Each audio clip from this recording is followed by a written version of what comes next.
തൃശൂർ കൊടുങ്ങല്ലൂരിൽ ദേശീയപാത നിർമ്മാണത്തിനായി പുഴയിൽ നിന്ന് മണൽ ഖനനം നടത്തുന്നതിനെതിരെ വ്യാപക പ്രതിഷേധം. കനോലി കനാലിൽ നിന്ന് മണൽ ഖനനം ചെയ്യുന്നത് മൂലം പ്രതിസന്ധിയിലായ മത്സ്യത്തൊഴിലാളികളാണ് പ്രതിഷേധവുമായി രംഗത്തെത്തിയത്.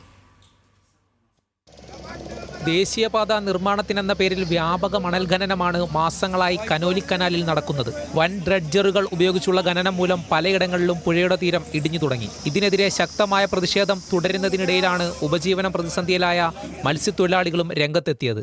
ആഴമില്ലാത്ത ഭാഗങ്ങളിൽ 5 മീറ്റർ മാത്രമേ ഡ്രഡ്ജിംഗ് നടത്താൻ അനുമതിയുള്ളൂ. പക്ഷേ നിലവിൽ ഇവിടെ 10-15 മീറ്റർ താഴ്ത്തിക്കൊണ്ട് അതിരൂക്ഷമായിട്ടുള്ള മണൽ കൊള്ളയാണ് ഇവിടെ നടന്നത്. ശ്രീനാരായണപുരം പഞ്ചായത്തിലെ കോതപറമ്പ്, കൊടുങ്ങല്ലൂർ നഗരസഭയിലെ മഞ്ഞനപ്പള്ളി, പുല്ലൂറ്റുപാലം എന്നിവിടങ്ങളിലാണ് കനോലി കനാലിൽ വ്യാപകമായി മണൽ ഖനനം നടക്കുന്നത്. ഇവിടങ്ങളിലെല്ലാം ഉൾനാടൻ മത്സ്യബന്ധനം നിലച്ചതായും ജീവിക്കാൻ മറ്റു മാർഗങ്ങളില്ലാത്തതായും തൊഴിലാളികൾ പറയുന്നു. ഞങ്ങളെ മത്സ്യത്തൊഴിലാളികളുടെ ഉപജീവന മാർഗം മുടക്കിയിട്ട് ഇവിടെ വികസനത്തിന്റെ വ്യാജന ഇങ്ങനത്തെ പ്രവൃത്തികൾ തുടരുകയാണെങ്കിൽ ഞങ്ങൾ ശക്തമായ പ്രതിഷേധവും തടയുന്നത് അടക്കമുള്ള ശക്തമായ സമര നടപടികളുമായിട്ട് മത്സ്യത്തൊഴിലാളികൾ ഒറ്റക്കെട്ടായിട്ട് മുന്നോട്ട് പോകും. ഇറിഗേഷൻ വകുപ്പിന്റെ മേൽനോട്ടത്തിൽ കോടതിയുടെ അനുമതിയോടെയാണ് നിലവിൽ കനാലിൽ നിന്നും മണലെടുക്കുന്നത്.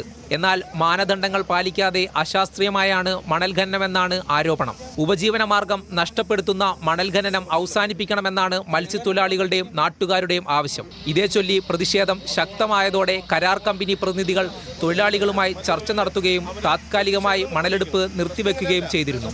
ന്യൂസ് മലയാളം, തൃശൂർ.